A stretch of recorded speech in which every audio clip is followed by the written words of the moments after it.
bit more direct than the Philippine Development Plan, because the Philippine Development Plan, if you can see the summary, doesn't only talk about urban development, but talks about economic and socio-economic sort of factors, building a high trust in society, increasing growth potential, while urban planning is more here. What do you call this? Ensure like accelerating strategic infrastructure development, building safe and resilient communities, and I think these are the two factors that fits urban planning the most. Everything else is more like socio-economical, a bit further away from our like topic. So, but we'll discuss this in a few minutes. Okay, so we'll just look at the summary of JICA over here. So what is the goal? What was the conclusions founded, or like what were the conclusions of this study? So they wanted to create sort of three areas, divide Cebu province, or like Metro Cebu, which includes Danao, Compostela, Liloan, Consolacion, Mandaue, Lapu-Lapu, Cordova, Cebu, Talisay, Maynilía, City of Naga, San Fernando, and Carcar. So this is the group of Metro Cebu. They wanted to divide the land into work areas, play areas, and green buffers. So they highlighted for work areas, industrial land, manufacturing uses, exporting and processing, high density residential areas, and commercial areas.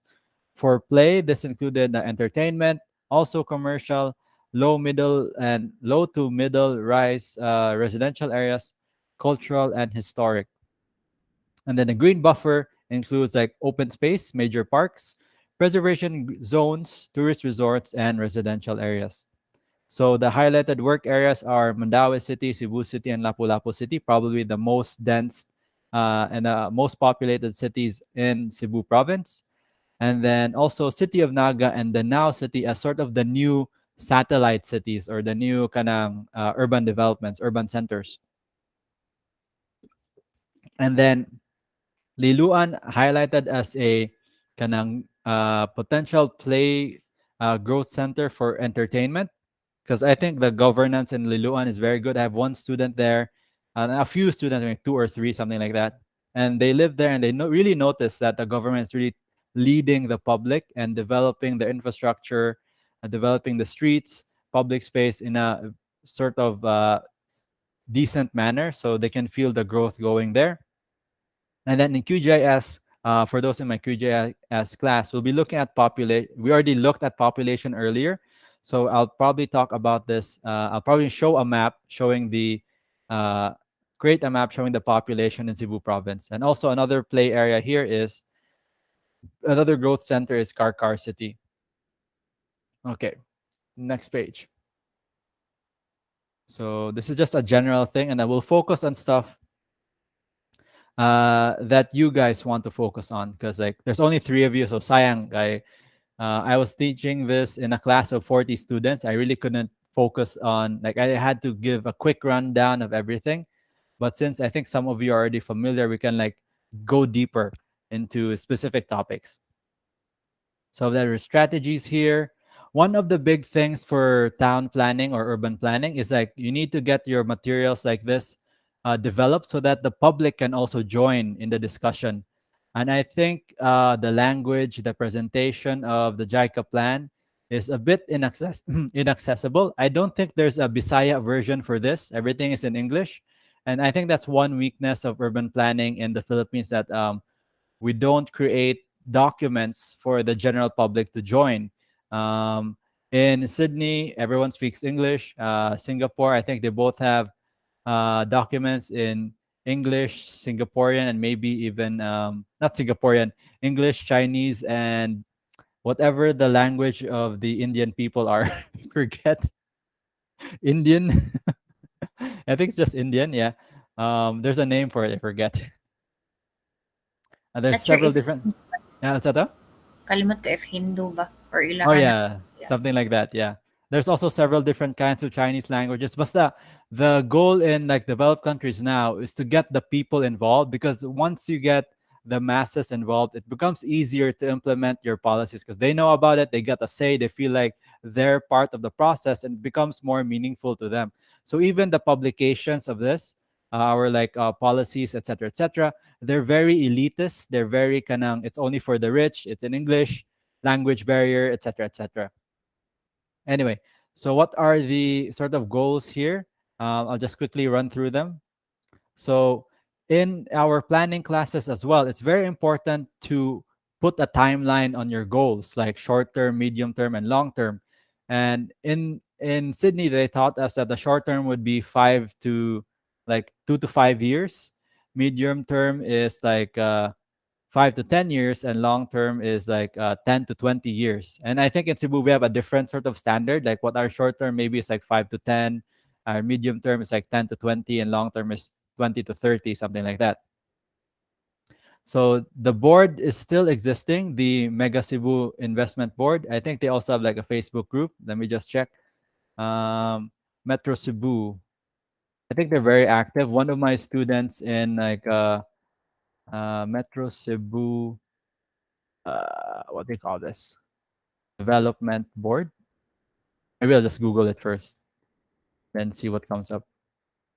Metro Cebu Development Board.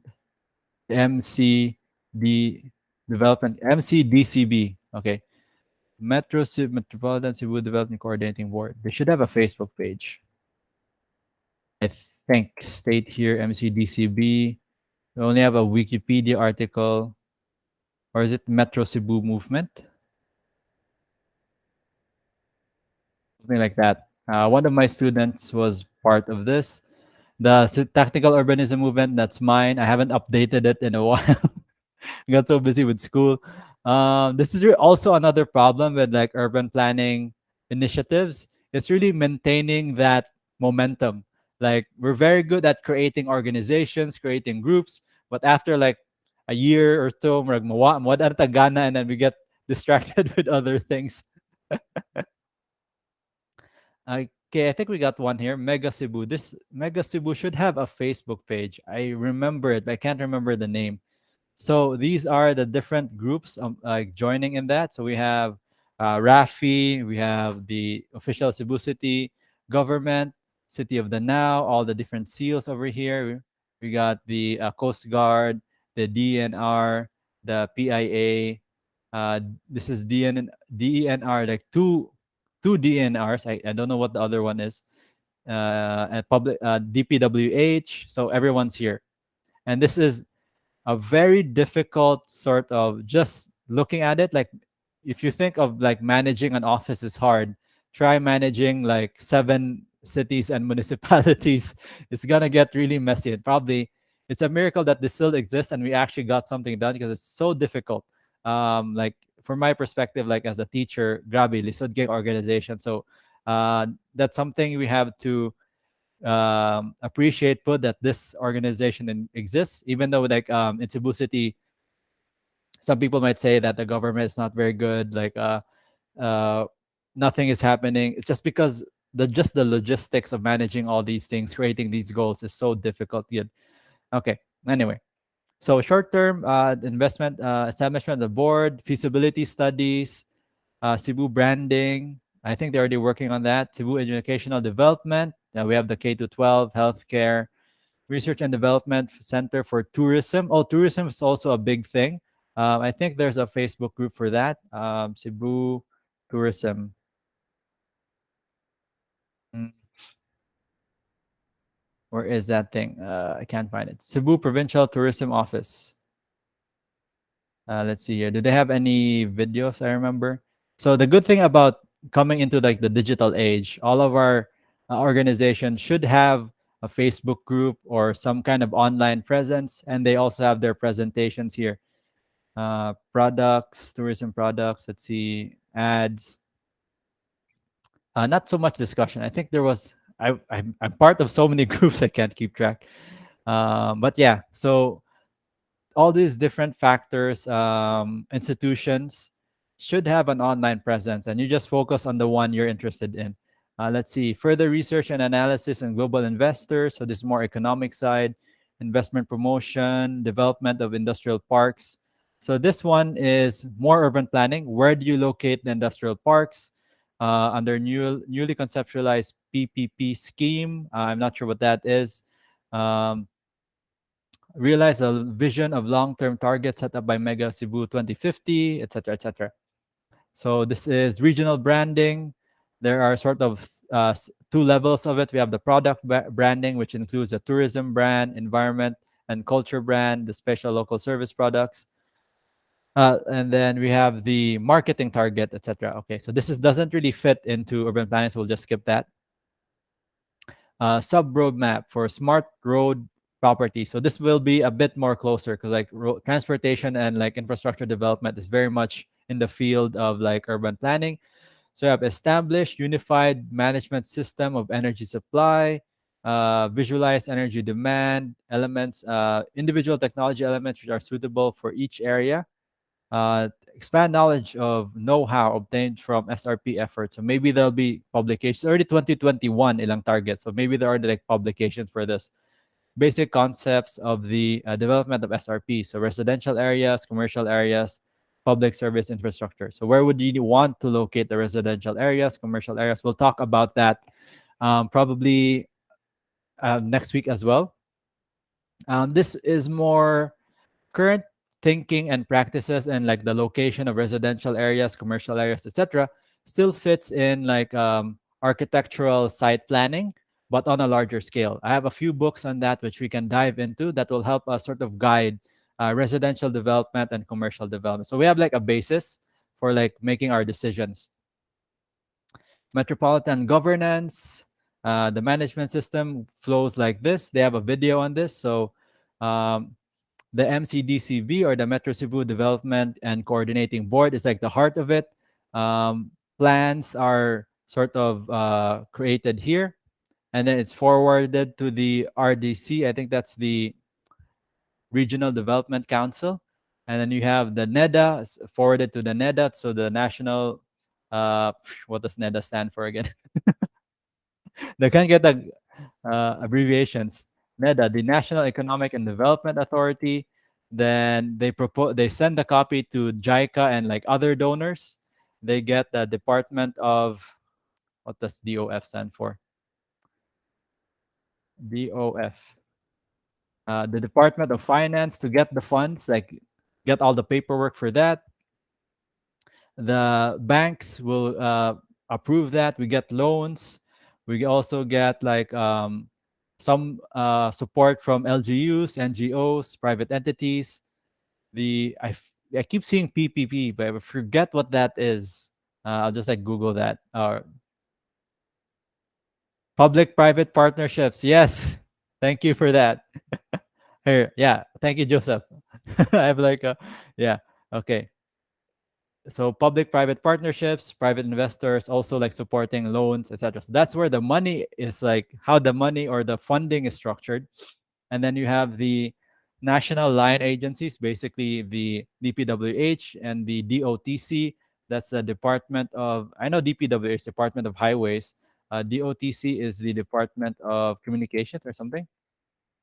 Transportation and communication. So our like telephone lines, electrical lines, DPWH handles the roads, and I think also the drainage system as well.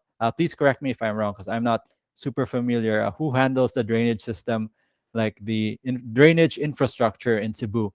Um, I'm not sure. I'm not sure on that. And then you have the several different projects like project management office 1, 2, 3, and the different projects 1, 2, 3, 4, and then you have like the research unit plugged into those like projects.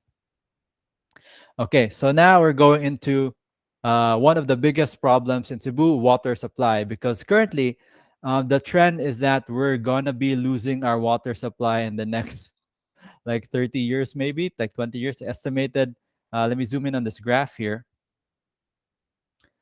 So red is the Metro Cebu required supply, and then MCWD, and in gray is the MCWD or the Metro Cebu um, Water Department, I guess. So MCWD, the required supply. So in gray, we're already exceeding the supply of MCWD. So we're like tapping our deep wells, private deep wells in subdivisions to like keep up with the supply.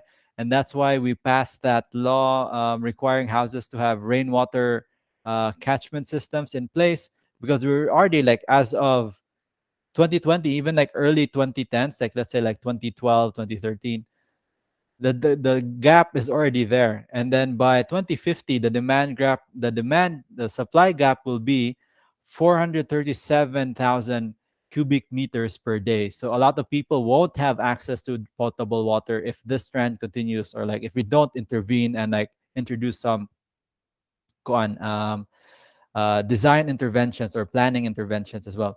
So, key issues on water supply in Metro Cebu are future water deficit as well as salinity intrusion. That's when salt water starts to intrude or seep into our deep wells, because like how deep wells work, it has like a layer of potable water, but if you like use that all up, it like allows salt water to come in.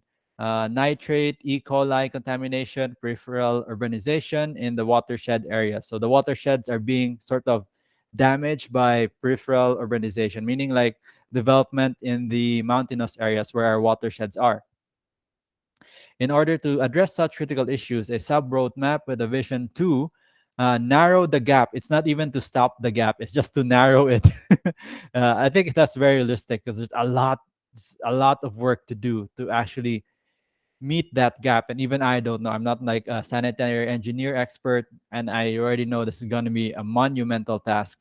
Uh, let's see, increase safe water coverage and provide 24-hour service to uplift the people's quality of life is proposed. So if we had I was hoping that someday in the future I'll have like a discussion with a sanitary engineer to like see if this plan is actually doable, and then what else can we do like on local levels to help meet the demand. Like we all know, architects are doing um, creating the rainwater catchment, and but what else? What else can we do over there? So in the short term, project for construction of new water supply facilities, construction of the Managa Dam. In the medium term, we have the Kotkot and Lusuran dams, groundwater exploitation study, and then the non-revenue water, like a reduction of non-revenue water. So more people will be paying for potable water. In the long-term development of surface and groundwater at northern and southern areas. So I think we really felt this in Odette, especially in Cebu City. You have a lot of people lining up for potable water when MCWD was damaged. Um the construction of desalination plants targeted for 2028 to 2050. Again, reduction of non-revenue water, recharge the groundwater. I don't even know how you do that, and the use of recycled water. So, like just at the at the most basic level, the household level, people should be like saving water or like harvesting rainwater, etc. Current condition of riverways in Cebu, relentless disposal and illegal housing. So again, going back to housing, if we have proper housing, this illegal housing wouldn't be happening. And because again, the cities historically, as we've seen earlier this session, it's really just it's too attractive. There's higher income, higher wage, and because with the higher income and higher wage, people see a better life for themselves. So it's really kanang um, inevitable that cities will continue to grow and will continue to attract people. That's why even at this stage, we should be really trying to push for better housing. Oh wait, did my internet cut? Hello? Naputol ko? Oh, masih fair dito. Okay, just needed to check. And we need to clean up our rivers, Judd. In the short term, we have the a comprehensive study for Metro Cebu integrated flood and drainage system. So this was proposed 2015. Maybe it's out now. Let me check. Metro Cebu integrated flood and drainage system. Maybe na document na gud atong kwan. Integrated flood and drainage system master plan. Come on, PDF, PDF. So far, just news. One PDF down here. So I think they haven't published it yet. Let me double check the title. Where's that thing? Study Metro Cebu flood integrated flood and drainage. I'll just put the word study. Maybe we can find something. Come on, it's already 2022. Someone should have like written something about it. Study Metro Cebu. Let's say Cebu integrated drainage system. Wala. Seems like wala. So far no updates on that. So oh well, not super surprising, pero I was hoping na ana siya. Construction of the drainage facility. So really, the documentation is the first step. We need to find out all of these things. This is where QJS comes in, and any GIS program document what's already there. Um, just a quick question, Joseph, are you there? Yes, sir. Nanabay ka ng drainage plans and like sewage system maps ang Tacloban? Um, as of now, I don't know, sir. Okay, that's okay. I just wanted to know. Um, so let me quickly check Cebu drainage system plan if naabay ka ng old document. Cebu City, Cebu City. Because like mo yung problem, like all our like documentation is not openly accessible, and if they are, it's like outdated. Let's say the drainage system lang sa Cebu City drainage system. See, drainage problem in Metro Cebu, academia.au, News Inquirer, cebuscity.gov. Okay, this one might be promising. Let's take a see. Project number 1, flood control system. And Bacalso Avenue, Gabuya Street. It's for bidding. Is this a bid? Let's see. No.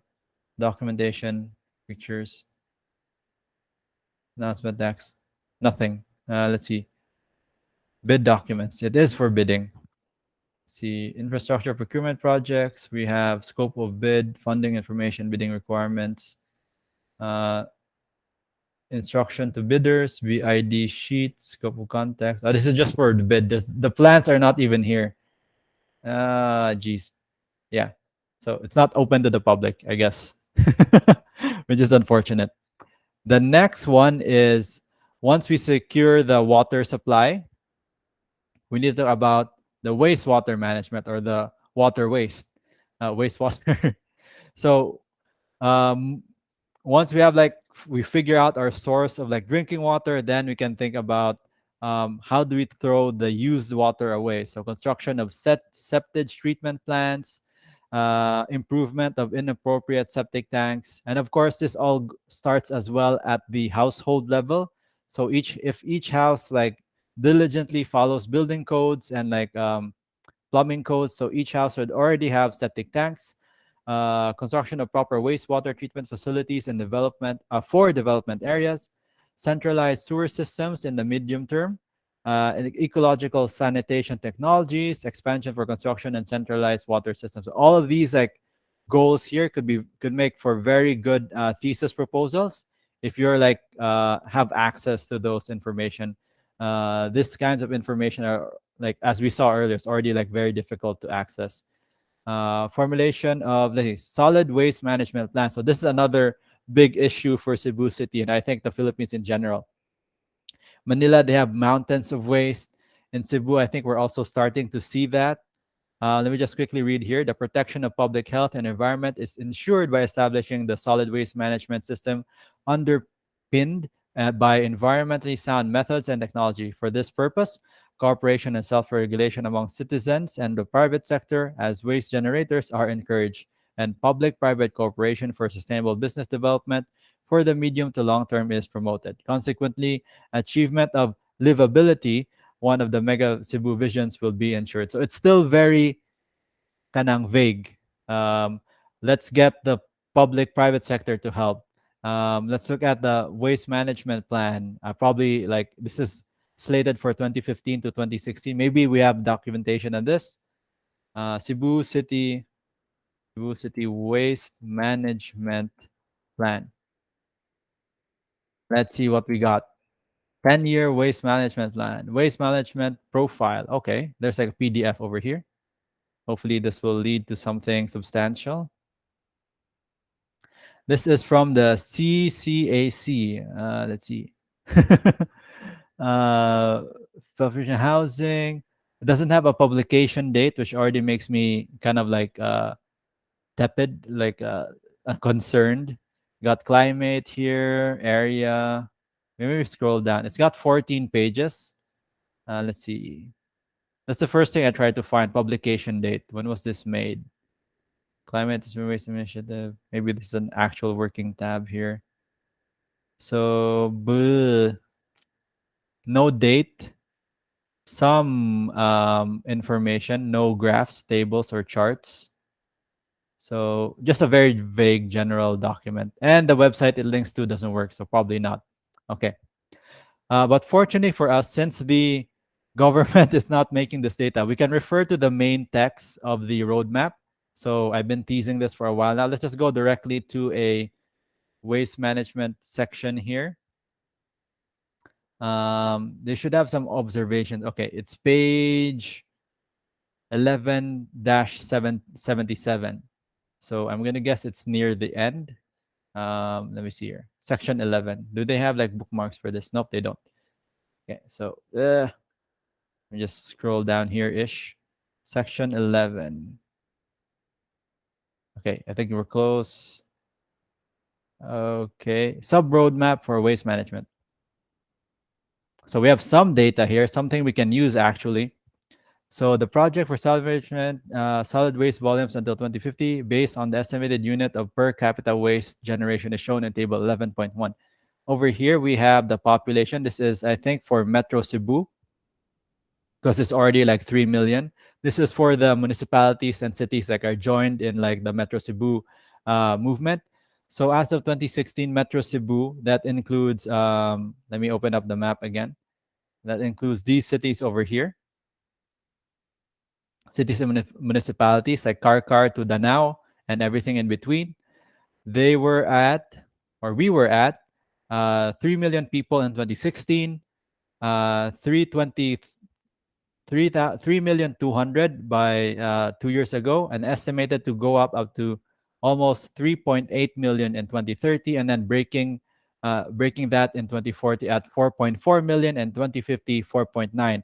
So these last three numbers are very kanang, as you know about projection or like forecast, won't be super accurate, but like let's focus on the 2016 to 2020 numbers.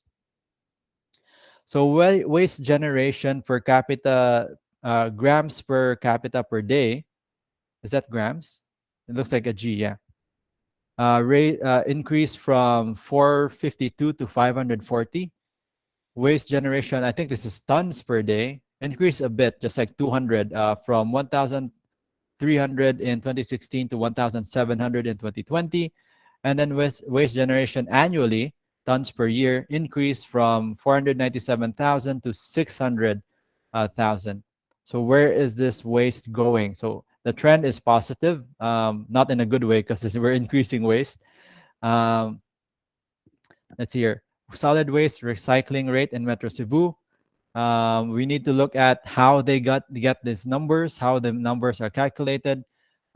Solid waste recycling is increasing, but the question here is it increasing at a rate that's enough, or that's a rate that matches the waste generation? So that could be one area of interest.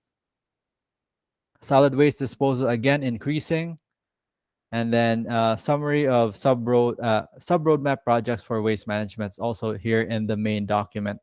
So these are all the steps they could like talk about, and these are really kind of, let's see, initiate community-based program, promote rational resource segregation system. So these are the policy parts of urban planning. And then over here, induction of a new garbage collection method. So the concept of modified collection method. So this is, I think we can spend a bit more time, still 4 o'clock.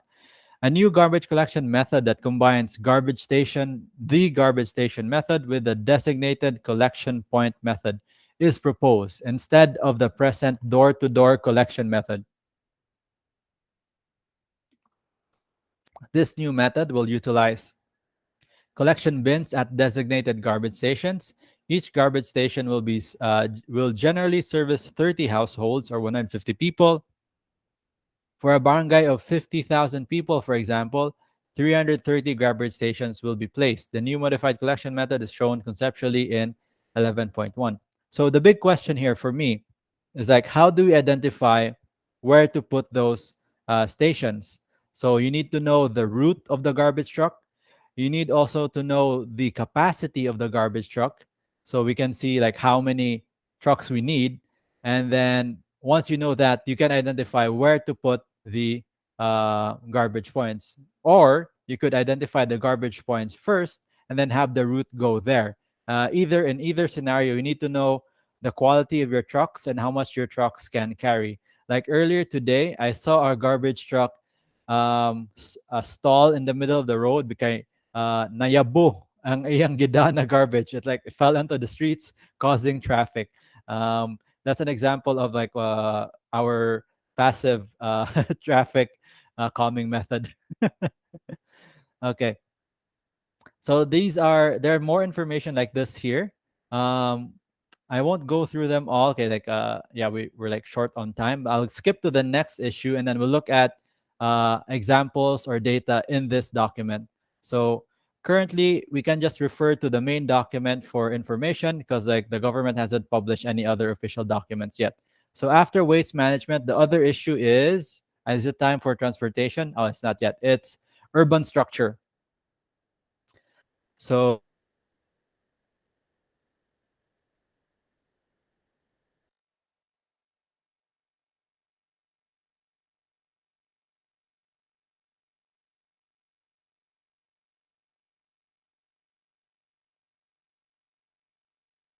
like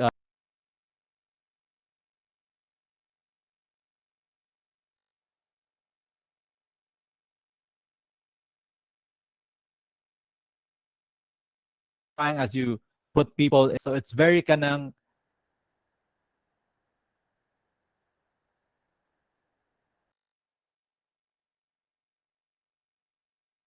throw away their garbage, be able to live in clean environments.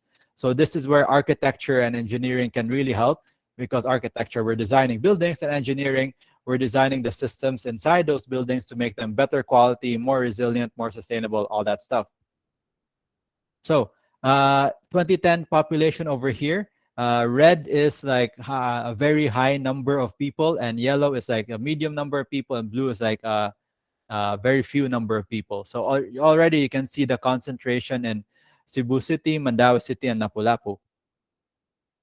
So monocentric and densely inhabited urban society in 2050, like by their estimates. So more likely, if like there are no interventions done, excuse me, according to the JICA study, Lapu-Lapu City, Mandaue City will become so dense that it will become very dirty, very polluted. Traffic will be worse. There will be more hazardous areas, and it'll basically be a bad time. And then the solution is to spread out the development. Um, so more mid to high rise housing spread out, moving populations instead of having them stick together here in Mandaue, Lapu-Lapu, and Cebu, moving them north south to Argao and Danao. And to do this, because we talked about earlier, the reason why people move to cities in the first place is to have jobs, to find opportunities. When we spread out the development, these new developments also need to have like business centers, commercial centers, and basically places where people can work. People can be hired so that they want to move there. The reason why people are crowding in Cebu, Lapu-Lapu, and Mandaue, because this is where all the jobs are. And this is very difficult to do. Like there has to be some private-public partnerships na ma-incentivize ang mga IT parks, ang Ayala business centers to create new offices here, where in the first place, the reason why Cebu IT Park and Ayala Business District were developed in Cebu is because the population was there, because there were already people living here. So it's basically a weird like vicious cycle where businesses and population, it's either one comes before the other, but usually population dictates more where businesses are. So why will people live in like Argao or Argao in the north or Danao in the south when there's no businesses there? It's very rare to force businesses to move there without some kind of incentive, because they'll be at a loss. Like, why would you want to build an office here in a walay tao? Who will be your workers and what's your benefit? There's nothing going on here. For example, a construction industry. You want to open an architectural firm in Danao. There's nothing for you to build because there's not enough people to sustain your business. The people who can pay you live in the city. So there has to be some kind of like intervention there. Let's see here. What are their interventions? Let's see here. Polycentric and equitably developed urban areas. New workplaces and residential areas will be distributed throughout Metro Cebu. Hillside development will be constrained and favorable urban amenity will be created so as to prevent urban disasters such as landslides and floods. In order to realize this, infrastructure development will take an important role, and blah blah blah. Urbanization guide investments flow to these guide. Okay, blah blah. Urban clusters, the concept of like green Metro Cebu. So urban cluster, let me see here. Metro Cebu is divided into 6 clusters according to their functions. The idea of the urban limit, basically, you see this red line over here. We should not develop over that, although we already are. And then over here, we have the green loop. Basically, one way to spread out activity and like so that people will be inhabiting more towards north and the more developing more to the north south areas of Cebu province will be to give them sort of more sort of activities along the periphery of the city. So the green loop is not really so much a kind of development plan but more of a conservation plan. Its goal is to create a green corridor that connects Mandaue, Lapu-Lapu, and Cebu. This could be like both cycling and vehicle sort of connection and loop. So the goal of this mainly is to um, create more green open spaces and also ease traffic. So not so much kanang the equitable development. So I think we need to go for the main text for that. So let's skip to that section. Let's see urban structure. Urban structure. Smart SRP development is for SRP. SRP development again. Let's look at metropolitan governance. I guess we'll look at the SRP one because it's the first one that comes out. So development situation in SRP. So according to the JICA study, SRP is a 300-hectare reclamation area and a new developed road, blah, blah, blah. We know this. Current occupants of the SRP include private companies, public institutions. These include government offices, a university, a resort, residential buildings, and SM Group Seaside, which shopping mall, which will be the biggest shopping mall in Cebu. Okay, so what is the plan? They have the map over here. What is the energy and supply demand? Characterized by the following: no gas supply infrastructure has been installed. SRP is a seaside coastal area rich in land to accommodate renewable energy facilities. Shopping mall, electricity demand as a whole is up to 50 to 60 megawatts. Let's see, average daily maximum temperature is 30 degrees. Heat demand is less required, seasonal fluctuation. And what is their development concept? Finally. Cebu City intends to promote SRP as a base for IT industry and a hosting place for retired technical and skilled overseas labor. So, okay. So just that sentence, like IT and a residential area for retired and skilled overseas labor. So I guess if they're skilled and technical, they could work in the IT industry. So that fixes the problem of where, what do you call this? People will live and like usually they live where they can work. So that's the IT industry. Like makes having an IT industry next to a residential area with skilled overseas labor could probably work because they can mentor or teach new IT people who will be working in that IT industries in that area. SRP aims to be an IT concentrated, blah, blah, blah. Okay, a smart area includes residential and commercial areas. It is required to provide public services, including water supply, sewage, and power supply. The commercial area will provide the suitable requirements for the IT industry, stable power supply, air conditioning, blah, blah, blah. So we saw this earlier. The residential areas will include condominiums, traditional housing, and energy saving sort of systems or technologies included into the housing and condominiums. Commercial areas will include the shopping mall.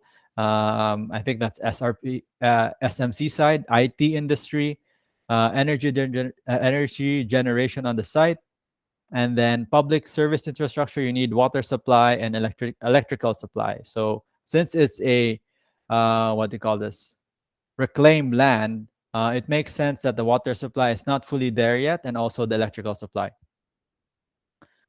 Business implementation system. To realize the smart SRP concept, a comprehensive power supply system is required. This would include utilizing a RES system. So what's an RES system? RES system power. It's renewable energy and meaning respiratory manigawas. Let me just double check that. Ano respiratory manigawas? Okay, we'll just look that up later. RES, something to do with like, I guess, power or like communications. Let's see. It is possible to generate relatively less deflect electricity demand by combining various demand curve components, even as each of the facilities has a large fluctuation. Thus, the combination enables to subduct peak time consumption, generates relatively smooth electrical demand, and enables to benefit from a low unit price. So basically, just saving energy costs. Energy distribution framework. So most of it is coming from VECO, the Cebu Electrical Company. Oh, retail energy supplier. That's what RES stands for. Transformer substations for SM, Philinvest, Cebu City, and others. So these will be the future occupants of SRP. Applications of advanced technologies. These include fuel cell technology, solar heating system, battery chargers, smart meters, whatever these acronyms are. For the most part, my even like my house here, I live with my parents. We just switched to not electrical, solar power. We have 14 solar panels. Low bat. Let me just get my charger connected. The 14 solar panels, they look like this. Hang on. Para makita mo concrete example ba? Flores. Here we go. So they look like this. And they actually have a picture of my house here because I'm also writing this for the local magazine of the USC. It's supported by a steel frame that's bolted into the roof. And then on that steel frame, that's where you put your solar panels. And they're about, let me just look at the image here. It's kind of like this, like about one panel is about maybe 600 or 700 mm by around like 1.5 or 1.4 mm. So 1.5 by zero point 0.6 ayang dimensions. It's fairly lightweight. I think they were able to install it in about a day, 14 solar panels. And then clearly, I can really tell you now, we spent about total cost of 14 solar panels, kuana installation, and like the panels themselves. These costs, let me open up a Excel file for you guys. Let's see. Let's look at Google Sheet. Let me close these things. So we'll be discussing that next week. Solar panel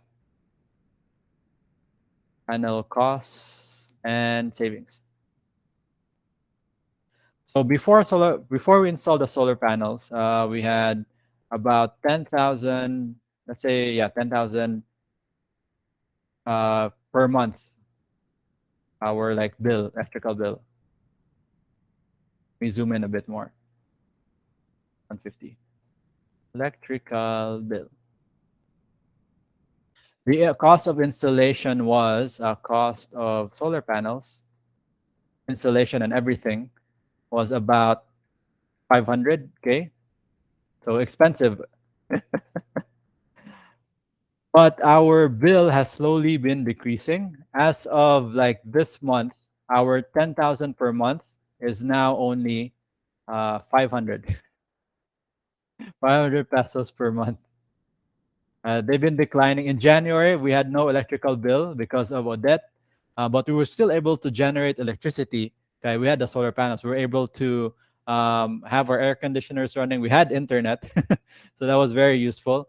We were just struggling with the gas and the potable water like everyone else. So I can really tell you that the solar panels were useful. So how much savings per month are we getting? So that's um, what is the difference? 10,000 minus 500. So just leave it like that. So we're saving about 9,000 per month. So if the trend continues, let's say this is the best now, 500 is the best. So let's say per year, let's put a per year here.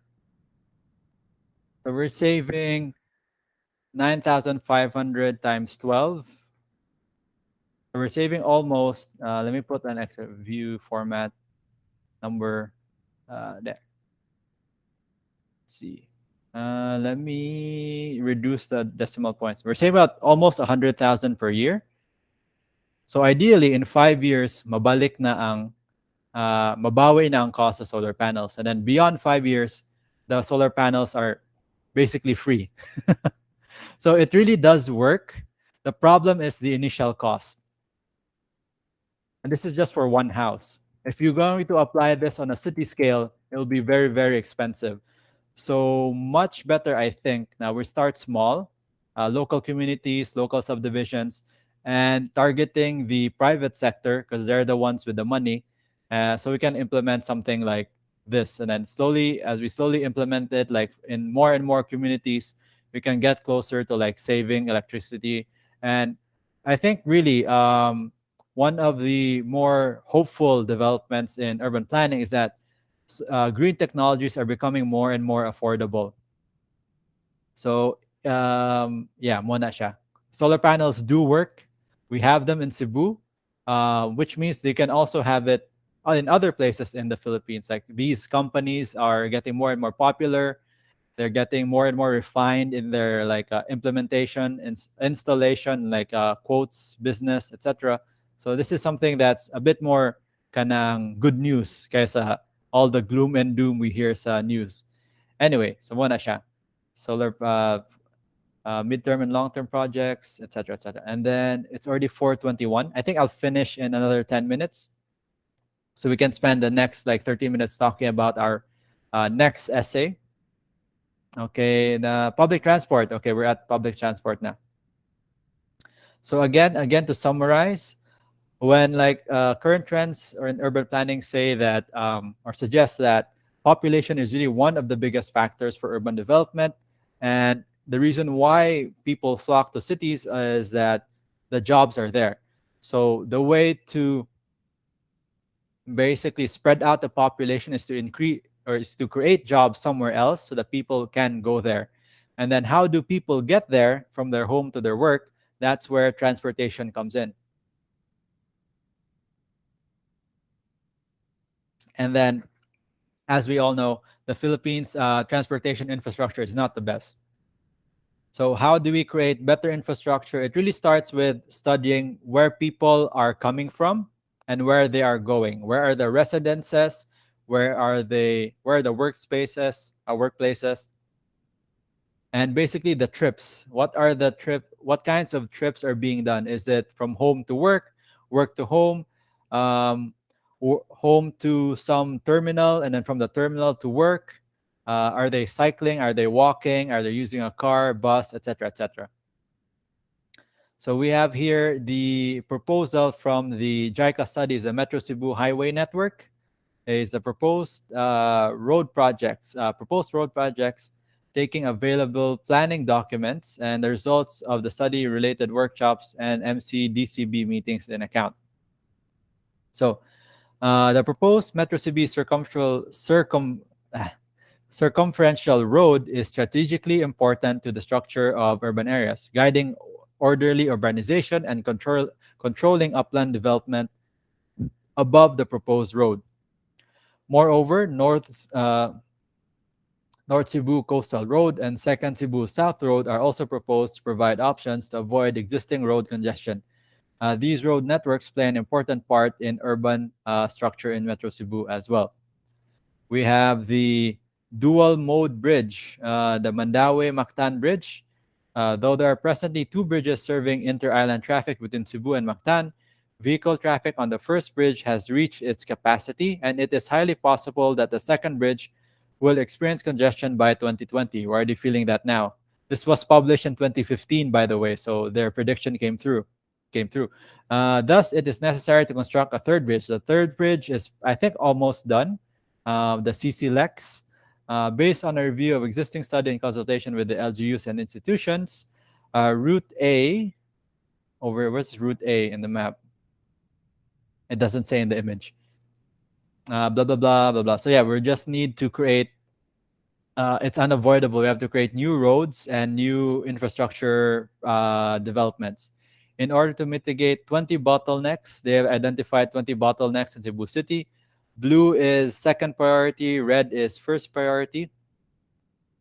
Four kinds of measures are proposed, from less capital intensive traffic management measures to more expensive measures. So number one is traffic management improvement by intersection, area traffic control, grade separation by intersection and a couple of intersections and road widening. Okay, I think this one is the most accessible kanang problem because we all experience it. We all drive or we all take public transportation.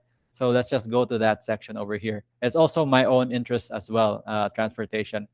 Let's see, evaluation. Wait, where's the transportation part? Okay, that's the evaluation. Impact. Oh, here we go. This is the road now. Okay. This is the impact of development, transport network. The Mega Cebu Roadmap proposed a road network with the functions to guide new urban area development, to strengthen weaknesses of existing road network, to support a logistic network by new port and railway. In addition, the direction of the railway network development is identified based on the role and limitation of the road-based public transportation system. So you have like some data over here. And then these are the most interesting graphs. So in blue over here, this is high volume. The volume is like what they call like, let me see here, 1.0 VCR. Let me double check the acronyms. Vehicles or car per something, I forgot. Examples of network assessment. And this is demand of existing highway network. And so red means kanang more cars basically, and blue is like less cars. So this is 2014 demand on the existing highway network. So you see it's still like crowded here. This is going to like the capital area, I think. Let me double check. Okay, so this is Colon. This is the Cebu National Highway, if I'm not mistaken. Let me bring up a map. National Highway. Okay, maps. Maps. Let me close this. So just to compare, the port areas here, and yeah, it's clearly this national highway. We can also turn on traffic. It's a very great feature. Let's switch it to typical traffic. Orange is slow, green is fast. So just comparing this with the map over here, so you can see 2014, there's high demand over here. That's a Cebu National Highway. Yes. Yeah, wait. Let me check. Cebu South Road. Sorry, I've been calling it a Cebu National. It's just a Cebu South Road, and then connecting it to the MJ Cuenco Avenue. Sorry, I've been calling the roads the wrong name this whole time. Okay, so that's that road there. And then you see it over here. So by 2030, the demand is going to increase substantially so that it's not just N. Bacalso and NJ Cuenco, but also the roads closer to the port will also be increasing. So these roads are down here.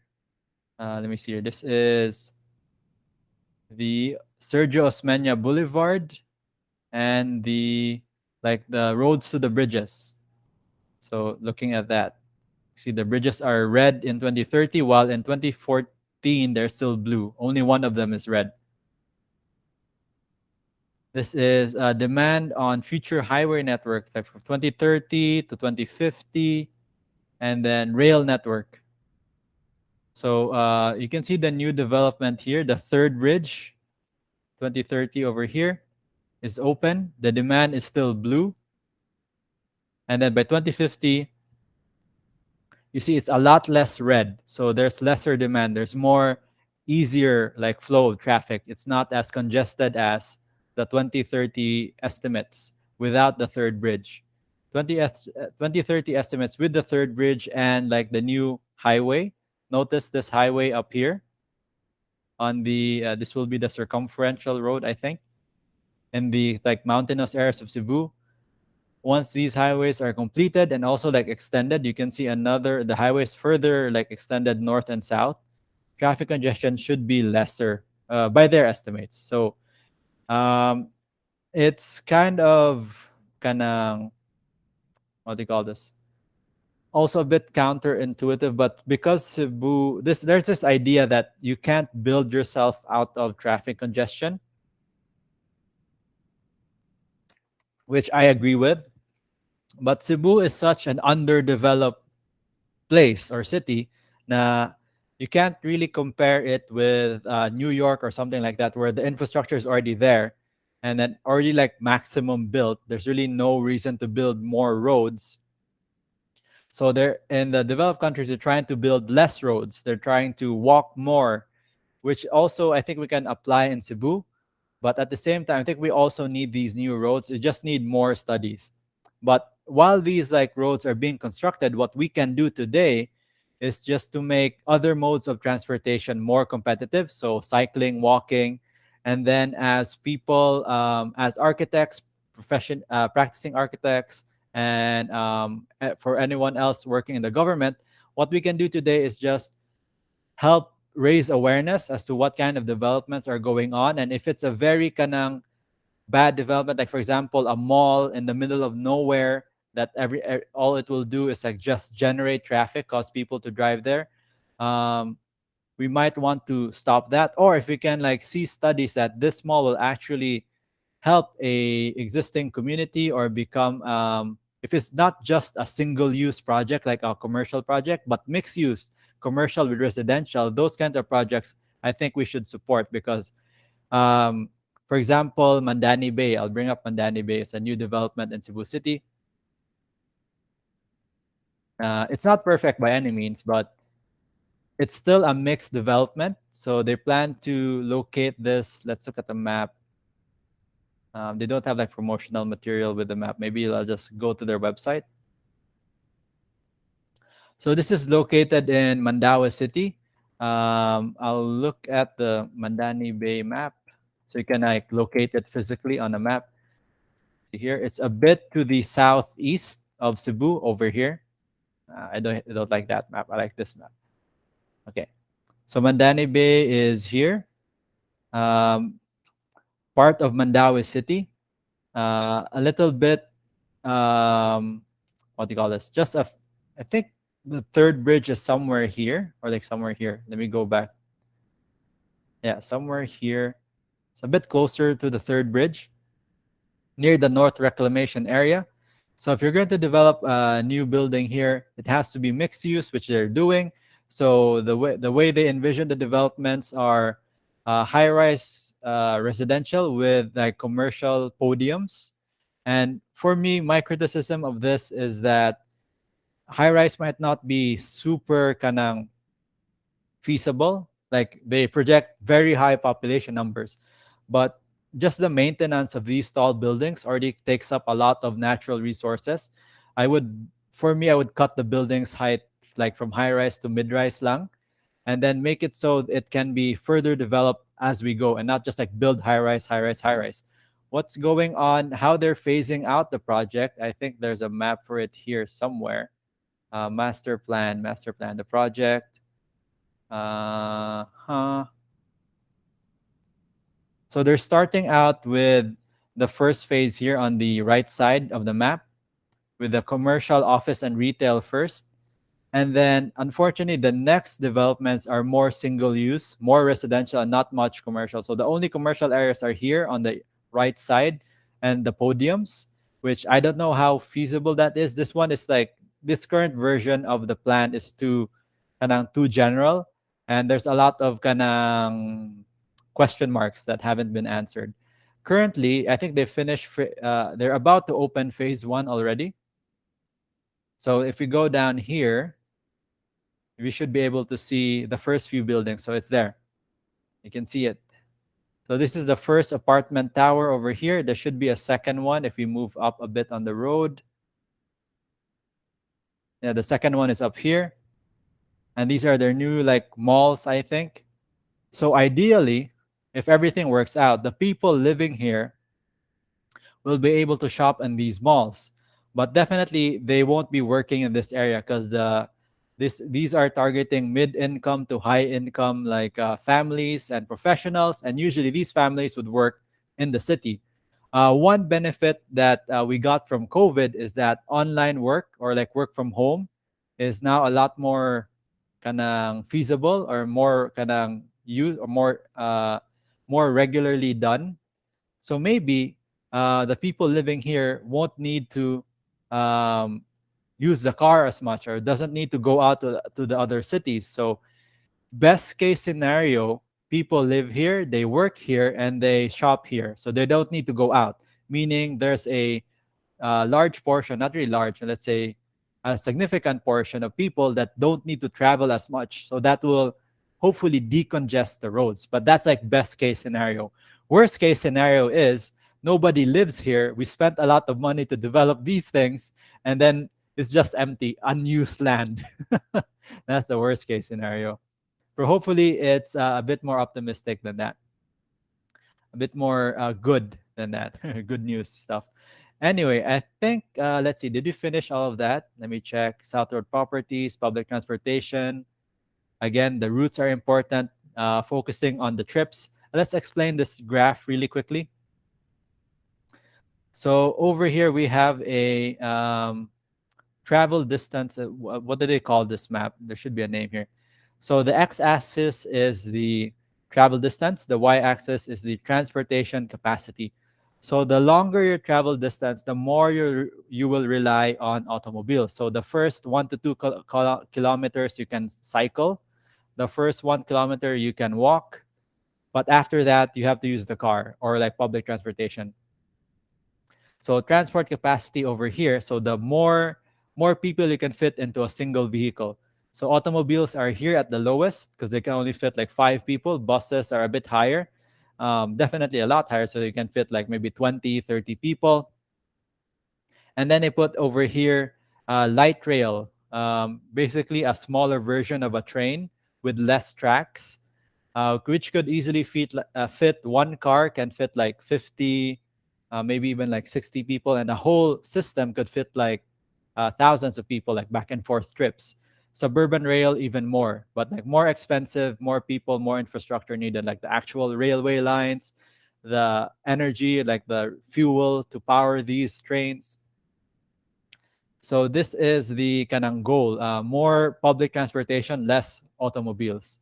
But like right now, we can also focus on cycling, which is I think Mandaue City is doing a good job, like promoting cycling activities, promoting walking activities, and Cebu City is also we have that, although not as like intense.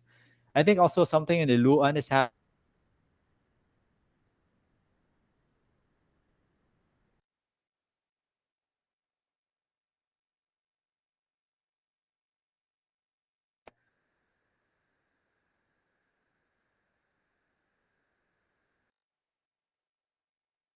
industrial areas, red commercial areas, yellow residential areas, and orange are tourism, grays are infrastructure, institutional is dark blue. Mangrove areas in Cordova, very important to preserve them, and some highway and rail lines. So Mandaue City really is the industrial center of Cebu province. Cebu City over here to the left is like the commercial area. Lapu-Lapu is the tourism and like sort of residential area, but really not, the population is not as high as Mandaue and Cebu. And then really, basically summary is that development should be more mixed use and not single use. We should promote other modes of transportation, not just the vehicle.